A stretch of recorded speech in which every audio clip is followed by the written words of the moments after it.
We made the film, we had interest, this distributor wanted it. In the end, when we finished the film, they didn't want it anymore. If you concentrate on the fears, those fears will sort of manifest. You just got to be so careful, and it's so difficult. Like, you just have to have 100% knowledge that it's going to happen. Even more importantly than that is, if they say no, it doesn't mean that it's a no forever. It's just a no for now.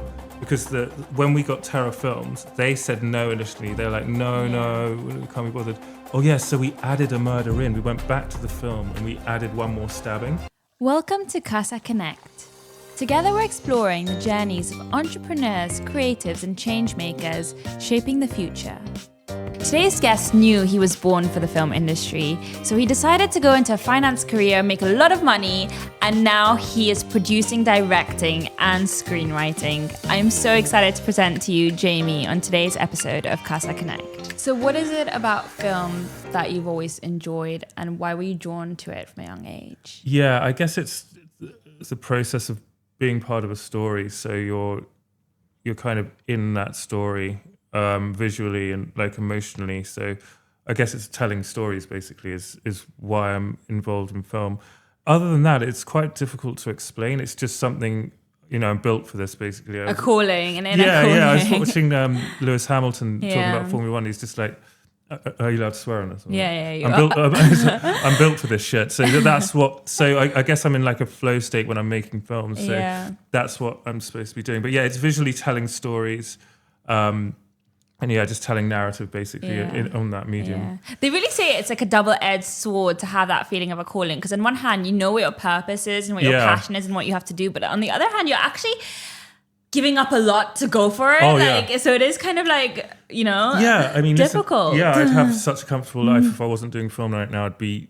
you're saying, where are you going on holiday earlier? I'd be going on holiday now. I'd have a beautiful girlfriend. But more and more is getting extracted. Now it's just work. As the battle, I call it, is intensifying as these feature films coming out. It's taking more and more sacrifice. So, my friend Jennifer Esposito, not my friend, someone I follow on Instagram. Yeah. Jennifer. Could be your friend now. Yeah. She's like an A-list celebrity, and she made a really good film called Fresh Kills, and she was saying even she had to put everything into it. I think she had to refinance stuff to make the film as well. It's no joke. Only do film if you have to do it. It's not something where it's I feel like making a film. So you've already made some films. Tell us about them. Yeah. So I started out making a few shorts and stuff, quite a few, but shorts are very limited in scope. So personally, I think anyone can make a short. You can make a short in a day. If you want to do the festival circuit and stuff like that, but I personally don't think it's going to get you known. Okay, I'm new to this industry, so short film and festival circuit, what's the difference? So short films, they're 10, 15 minute films. They're not feature length films. Okay. And you can't, they don't really go on cinema or distribution channels or anything like that. They do sometimes. How do you make money from them? Yeah, you don't. That's effectively it. You don't. You put them in these festivals and people are like, oh, I got selected for a festival. Yeah. Half of these festivals are just donut festivals anyway. They're people's mates and stuff. Yeah. And then that's it. That's what people do. They go to these festivals and then that's it. It's dead. So I made a couple of these and I was like, okay, we need to get onto features. Features is where it is. If you've got a feature film. Yeah. And how long are the feature films? So an hour and a half onwards. Okay. Yeah. So the length of film, you go to the cinema to see your main kind of film. Uh-huh. And this is where you can make money. So this is where you can take it to distributors and you can take it anywhere you like. And you can even shelve it. So you can they might not want it 1 year, but they can put it in next year. Because it's it's a whole feature. Yeah. Let's go. But it's a tour de force. It's very difficult. And it's almost like poetry. It's not like a short where it's 10 minutes. This 5 minutes might not go with this 5 minutes. And it's putting a jigsaw together, and it's also very expensive as well. And you're working on a horror one right now, right? Yeah. This is our second horror one. So the first one got picked up, Mitch and Murders, and shout out to the Mitch and Murders crew. Nice, shout out.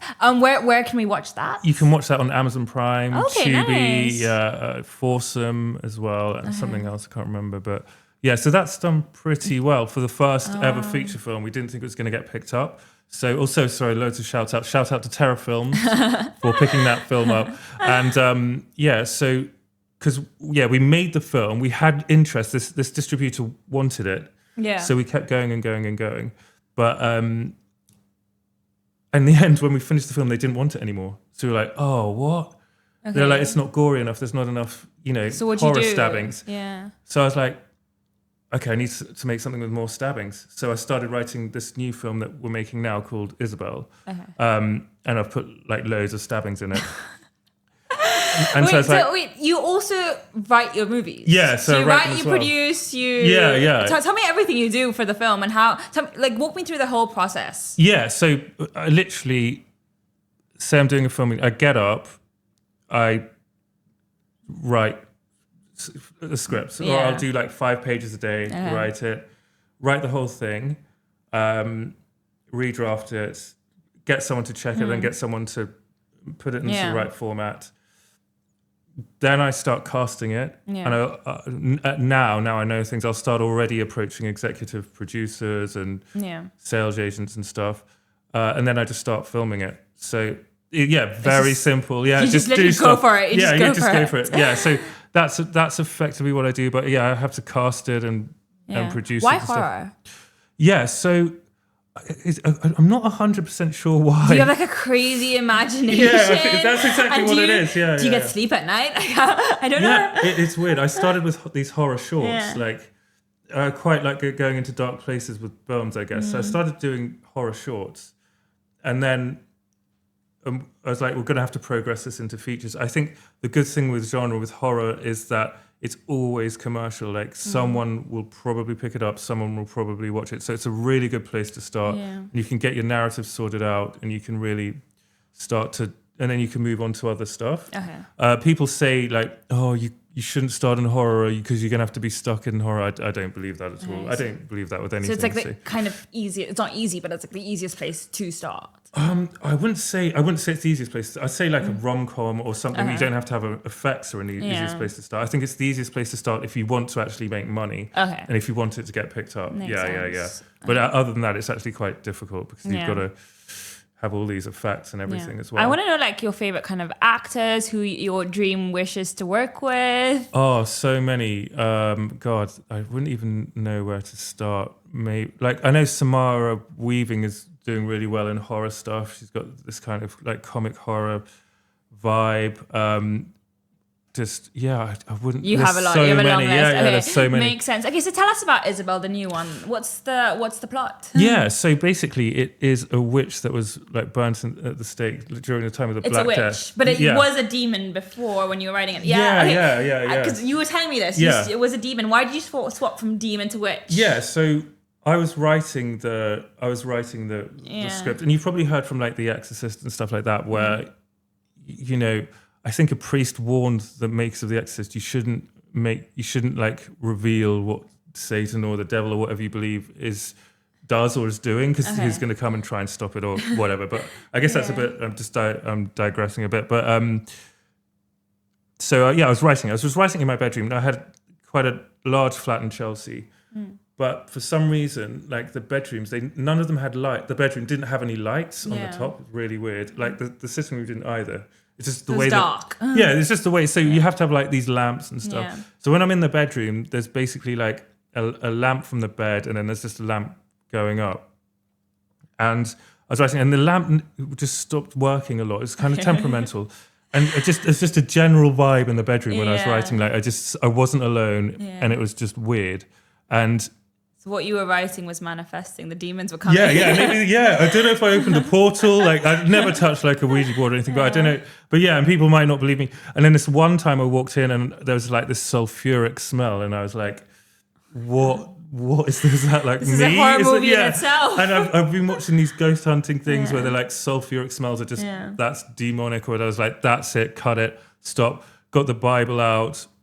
I spoke to my mate. She actually died. Rest in peace. Nothing to do with. Hopefully, there's nothing to do. She went to Egypt to get a cosmetic surgery and it just went wrong or something. But so she was just a genius writer. She went to Cambridge and everything, and she said just change it to a witch. It's more fictional, I guess. It's less impacting on a reality. So and just change it to that, and that can be the haunting, and they can stab. And it's actually a lot better because it can be a physical person who can stab the hell out of people and stuff. Okay, makes sense. Yeah. So are you done? Are you going to give us a bit of the plot, or do you want to save it? Okay. So it's a witch in the during the time of the Black Death. She gets burnt at the stake for being a heretic.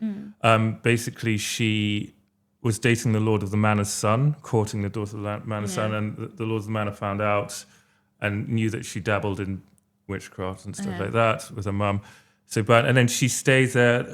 Hundreds of years later, they do a Ouija board, release her, and one of them dies. And then these like YouTube ghost hunters are desperate for like a really good hunt. They go in, and a lot of them die. But it's, you come up with this whole thing yourself, or do you work with other writers? So I did write with her name was Anna. Rest in peace, Anna. But I wrote with her then, and she helped a lot. Yeah, but this one was very easy. It's very tit for tat with the like ghost hunter characters, like very Gen Z. But that must be so difficult writing with someone who then kind of passes away. How's that been for your mental health? Have you been like coping with all that you're doing? Because let's mention that you're not only doing this film, you have a full-time job, right? Not full-time, but part-time. Part-time. Yeah, so I do. Yeah, in the private healthcare sector, but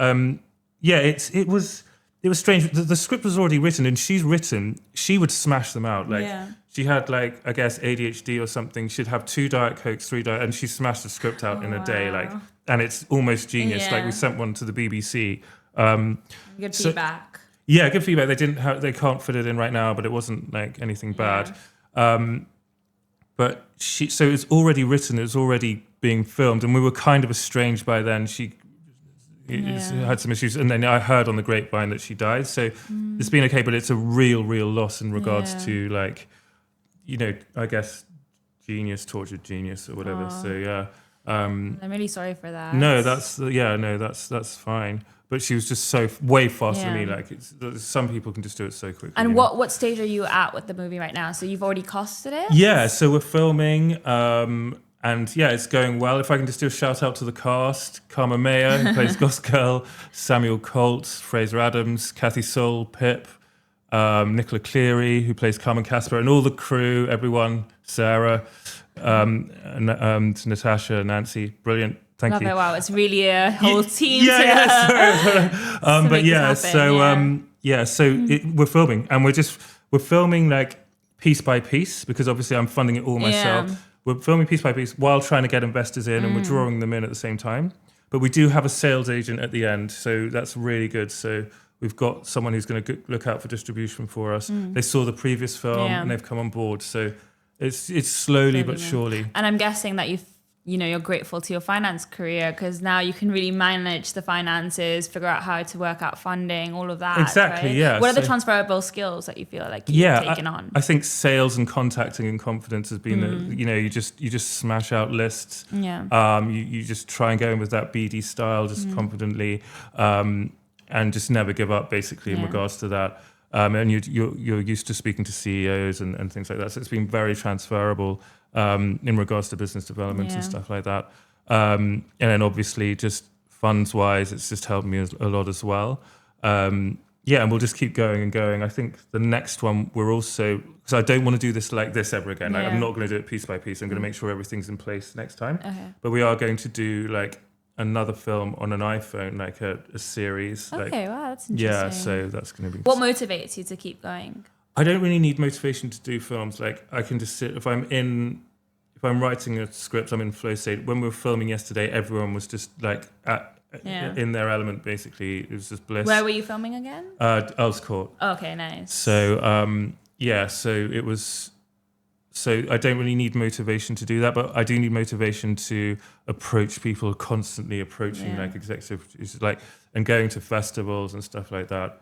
And financially, you see other people, just having a lovely life. Yeah. What's your biggest fear with the whole film career? Is it not making money? Is it kind of reputation fears? Do you have any fears? I think if you concentrate on the fears, those fears will sort of manifest. You just got to be so careful, and it's so difficult. Like, you just have to have 100% knowledge that it's going to happen. So I just distance myself from the fears.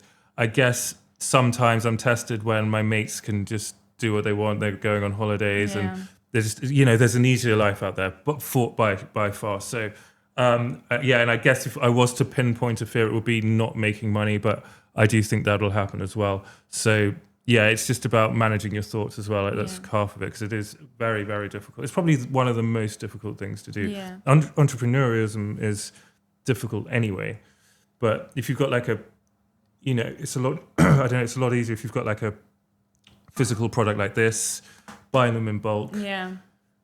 Market it. That's a lot easier than making films and then trying to sell that. Yeah. So I know you mentioned horror was in your actual area of passion. So what is? Yeah, it's a huge dichotomy with horror, because I can make horror and I do like making horror. I find but I can't watch horror. Like I literally freak out. I watched The Conjuring 2, the Enfield haunting, especially the true ones, and I literally took me to 3 weeks to get over. Like I literally just cannot. It makes me. And can you watch your own movies? Yeah, I try. Yeah, I can. Yeah, it's a bit like looking at yourself on videos and stuff. You don't. Yeah. But so yeah, we're going to do a few more horrors. We're already branching these out. So this YouTube series is actually going to be based a little bit on the Odyssey. I know Christopher Nolan's releasing a film, The Odyssey, as well. But it's going to be quite dark, and it's about someone sort of going through perjury. They attempt suicide, and there's lots of dark characters, but it's getting into more thriller adventure stuff. I wouldn't say there's a main genre that I want to get into, but I definitely want to do some historical stuff, some comedies and thrillers and things like that. So yeah, it's a strange one with the horror. I know your path has been make lots of money in another career and then become kind of producer, director, screenwriter, whatever you want to do with film. But if you have someone who's kind of a young child who has this passion to get into film and do what you're doing, what's the recommended route you think they should take to get to where you are? Yeah, I think that you can probably do it faster. Just stay away from partying, stay away from toxic relationships. Just really focus. And, if you're an actor or something, we've got, I think I've mentioned it before, we've got this wonderful actress called Karma Mayer in the new film. She's only 17. And it's like she's got a lot of support around her and an agent.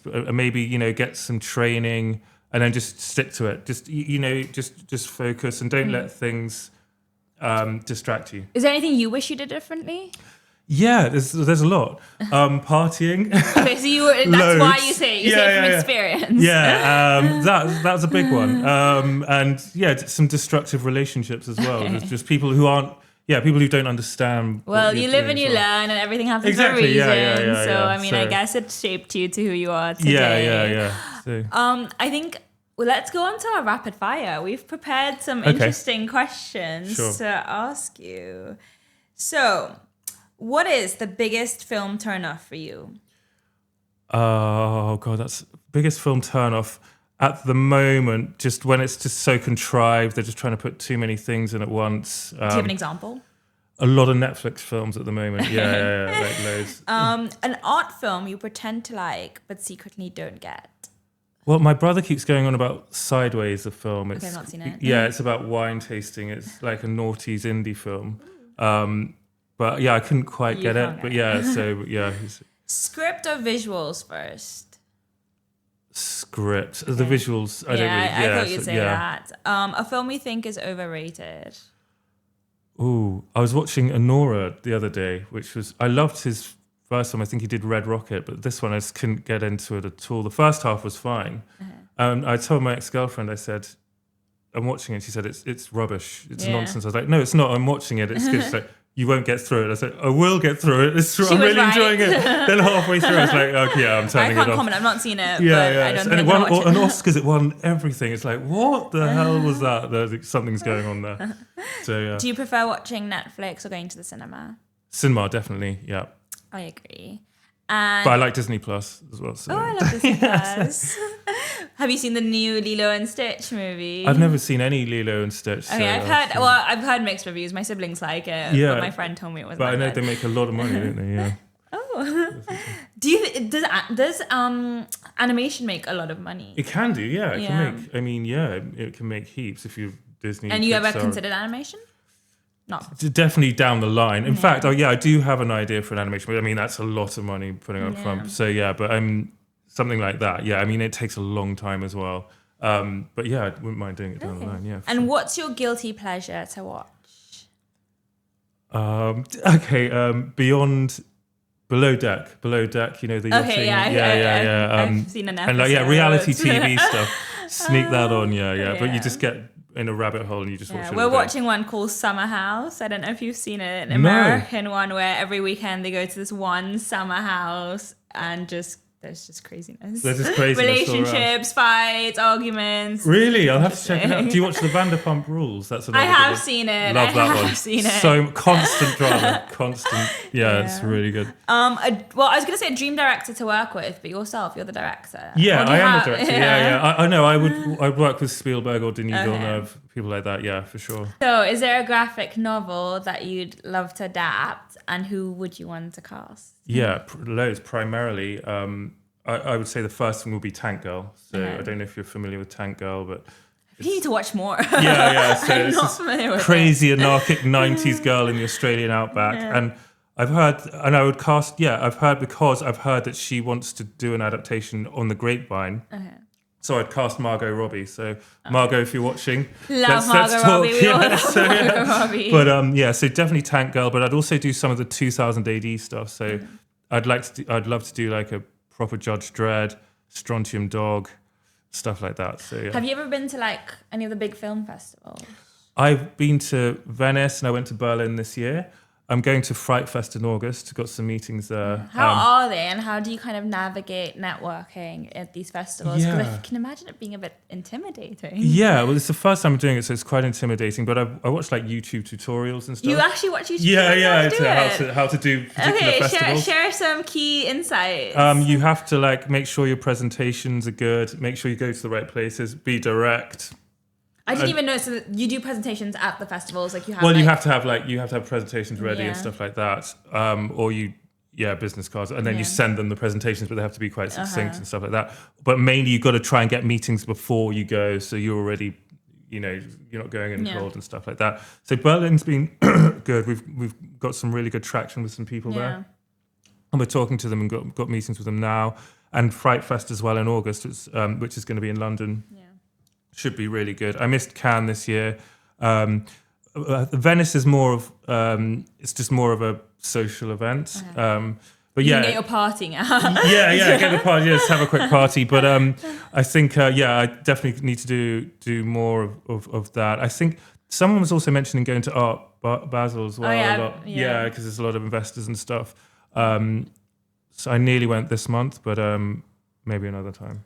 And say you see Margot Robbie at a film festival. Yeah. Okay, she's right there. She's speaking to someone. Yeah. Would you approach, and how would you approach? I would be so direct. I know a friend of mine. My friend of mine was a stunt double in one of her films, and he said she's really nice, Elliot. So I would just be so direct. I'd just like telepathically. I'm not going to go, oh hi. I just want to, because I'm just going to be like, Margot, Tank Girl. You know what I'm talking about. If you want to talk, something like that. Okay. I've got an idea. Let me send it to you. Let's go. Nice. Could work, might not, but we'll see. Well, hopefully you bump into her and tell me how that interaction goes. Yeah, exactly. Yeah. So with these film festivals, right, you obviously meet a lot of people. Yeah. How do you follow up? What channels do you use social media wise? Because I get confused nowadays. Yeah. There's so much. There's Instagram, there's LinkedIn, there's WhatsApp. Like, I never know what to share with people in terms of social media. What's it for this film industry? Oh, for the film festivals, I literally get the lists of the people who went, and I just very traditionally cold call or just email them or follow up email them. Send them the docs. What's been more effective, cold calling or email? Well, it's emailing, because calling, they're hardly there, and half of it's in Germany or LA and stuff like that. But by far, emailing, but the most important thing is to follow up email. Like, most people won't get back to you the first time. Some will the second time. And even more importantly than that is if they say no, it doesn't mean that it's a no forever. Yeah. It's just a no for now. Because when we got Terror Films, they said no initially. They were like, no, we can't be bothered. Oh, yeah, so we added a murder in. We went back to the film and we added one more stabbing. Yeah. Because they said it wasn't gory enough.